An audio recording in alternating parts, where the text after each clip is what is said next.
Hi, this is Stevie. I recently took a photo of a beautiful sunrise. I just walked out our front door and snapped this photo. And I wanted to use it as an inspiration for this little demonstration that I'm doing. And I didn't want to include the houses on the street, and I really changed the scene a lot, but I did want to keep the look of that early morning sunrise and the beautiful Palo Verde tree. So I started out by, this is just a small piece of paper, 5 by 5 inches. But I started out by wetting the top, about the top half of the paper, because I wanted to blend those colors in the sky first before I do anything else. I'm just cleaning my palette there.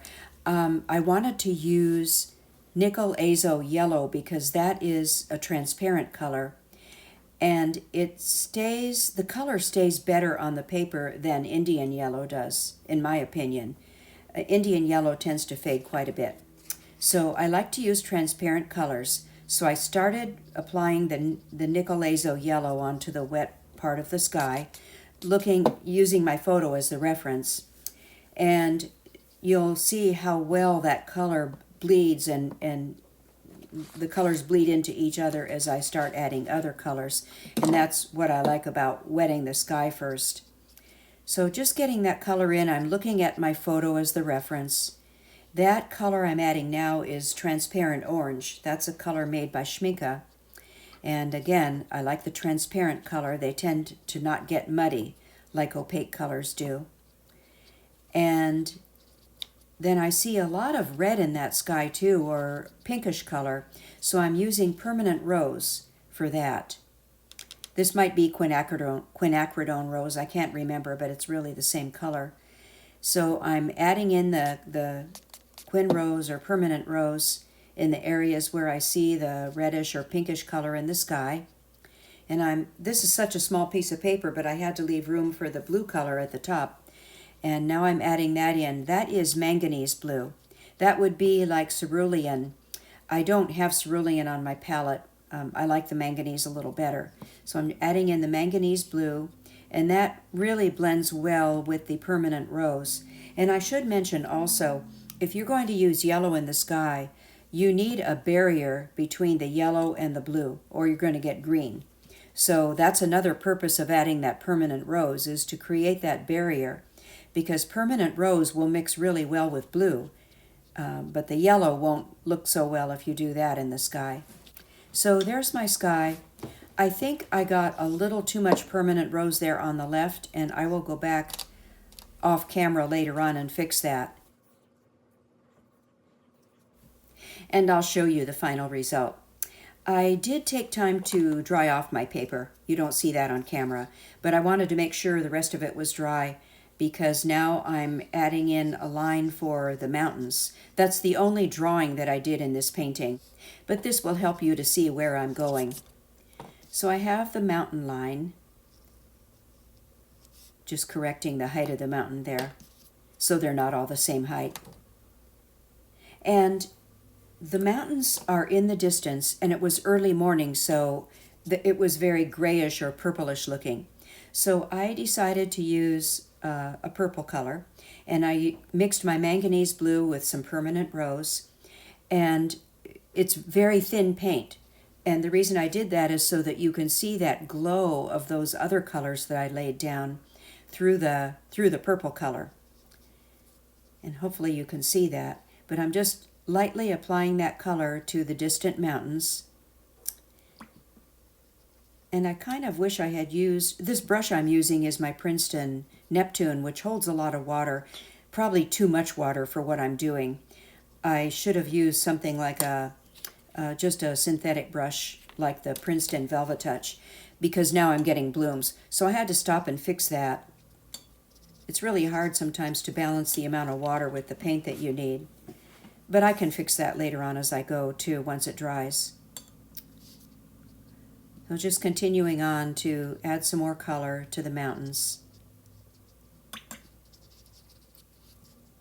And I will be sure to blend that color out a little bit at the bottom so that I don't get any hard edges at the bottom of those mountains. I'll just blend it out with water and then I can move on to the next layer of color.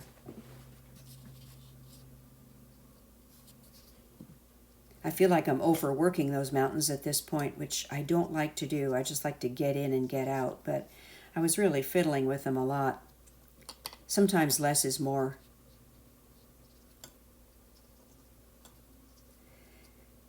So I think they're looking pretty good now, and I want to move on to my next step, which is to create some foliage.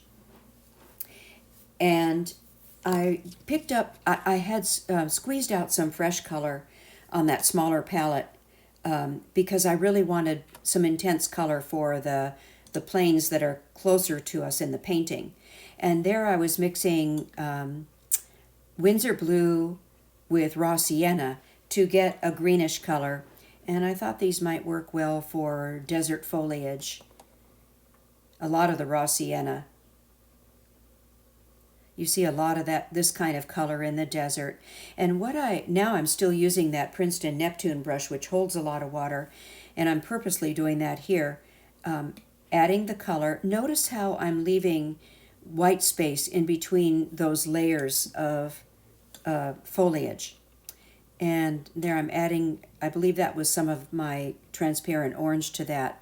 So I turned the paper upside down. I had wet that section first, where you see me applying the paint, and that helps to make that color run. And I wanted the color to run toward the mountains. That's why I flipped the paper around upside down.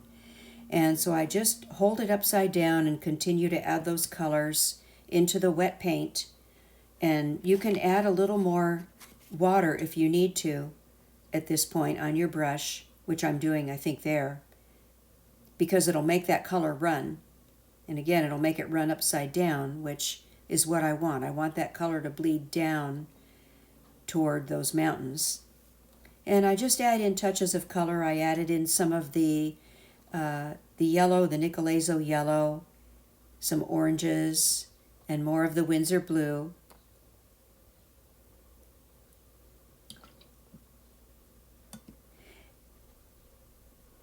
Just continuing on to move that color around. And really, I'm just letting it blend downward. There, I flipped it around because I wanted to soften the bottom edges of those planes so that, I don't have any hard edges. Just continuing to work that color around. Flip it upside down if you need to let it run. See how it runs down? And it makes just the most beautiful shapes, spontaneous shapes. That's not something you could do with a brush. You just have to let the watercolor do its thing and run, and it will make its own shapes. And then I decided that I needed a middle ground. I had a foreground and a background, but really no middle ground. So I'm adding in more planes of foliage here to suggest a middle ground. Same process with getting more color in there, flipping it upside down. The middle ground would be a little further away, so the color's not quite as intense. But the same process of creating those desert-looking bushes and foliage with flipping the paper upside down to let the paint run. It's really a fun thing to do, even if you just practice it on an old piece of paper. It's really fun to make those shapes, but you get the best results when you leave the white in between. So when you wet your paper before you add any color, be sure to leave some dry white in between where the color won't run. So I've gotten the foliage in, and now I want to work on getting that tree in. That beautiful Palo Verde tree. It's actually in my front yard, but here it's out in the desert. And I slowed the video down here so you can really see what I'm doing. I'm using a liner brush, and I mixed up a green color, a dark and a light green color. I mixed up the Winsor Blue with the raw sienna, and I might have added a little bit of my green, which is it's like a sap green. It's a Daniel Smith color. Green Apatite Genuine, that's the name of it. it's a little bit darker than sap green. Anyway, I mixed those colors together to get a nice green because Palo Verde trees have green trunks, which that's why they're called Palo Verde. And the other distinguishing characteristic of those trees is they have beautiful branches that twist and turn in every direction. And they're just beautiful, especially when they bloom in the springtime. This one is not yet blooming yet. They're just starting to bloom now. But I was using my liner brush to indicate how some of those branches just twist and turn as they move out. I'm not adding as many branches as you see in the photo. It would just get it would get too crazy, and I really wanted to make sure that that beautiful sky in the background shows once I get finished adding the leaves on the tree.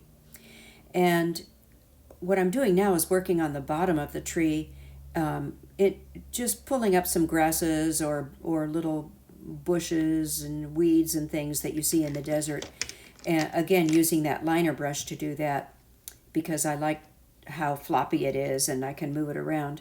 Then I'm just pulling out with water the bottom of those grasses to make sure I have no hard edges at the bottom of the painting. And I decided to add a little bit of the transparent orange because some of that beautiful morning light would have been reflected on those bushes.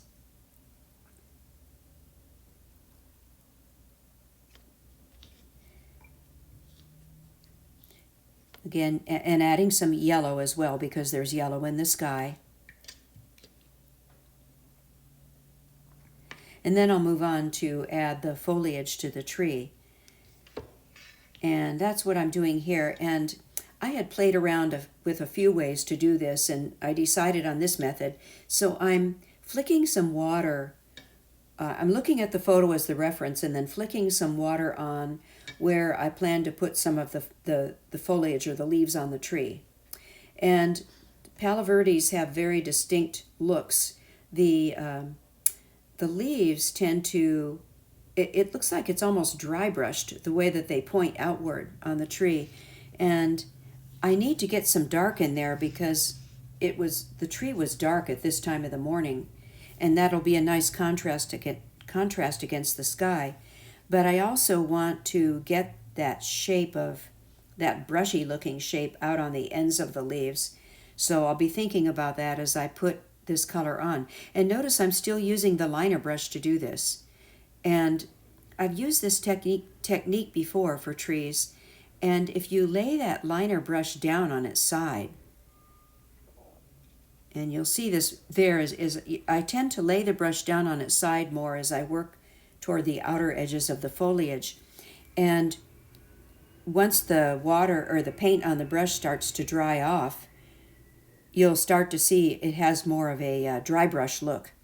And that's the look that I wanted for the outer edges of this tree.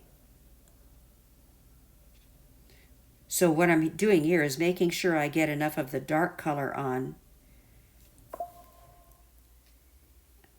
I'm not really working on those outer edges too much yet. They're kind of pointy right now, but I'm going to go back and fix that. But notice how I'm being careful to leave some of that sky color in between. And the darker I get this foliage on the tree, the greater the contrast you'll see with the sky, and that really helps to bring out that sky color. So there I'm working on laying that brush down a little bit and moving it out in more of a dry brush look to get that look on the edges of the foliage. I keep adding more dark color in some of the areas because I know there's a lot of water on there and I know it's going to get light as it dries.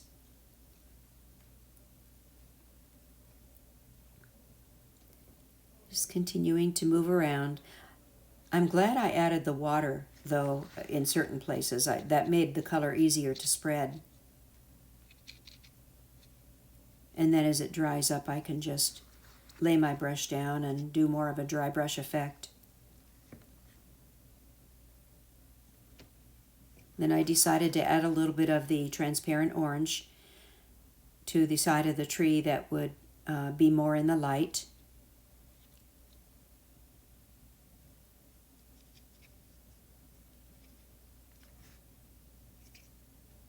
It might seem like a lot of work to use this little liner brush for the tree foliage, but give it a try. I've had really good success with it.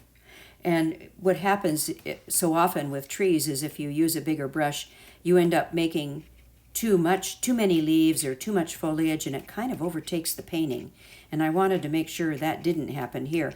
I mean, the tree is a big part of the painting, but I didn't want to cover up that beautiful sky.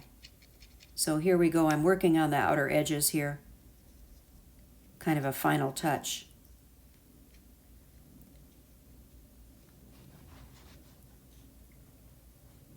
Just checking it over to make sure I have everything I want. And there you have it. There's my finished piece. A nice little desert landscape. It doesn't look much like the photo, other than I used the pieces that I wanted to use, but a really nice little desert landscape that's really fun to do. So I encourage you to try something like this. Try these techniques. And the little grasses that I did around the tree in the front, if you have trouble with those grasses, I just did another video on that focuses more on that. So be sure to have a look at that too. And I wanted to show you my practice piece that I did before I did this painting, because I really like the sky in my practice piece. I was practicing the trees, and you'll see lots of blooms here and everything, but that sky looked beautiful, so try it on a bigger piece of paper than what I used. And there you go. Have fun with it, and thanks for watching.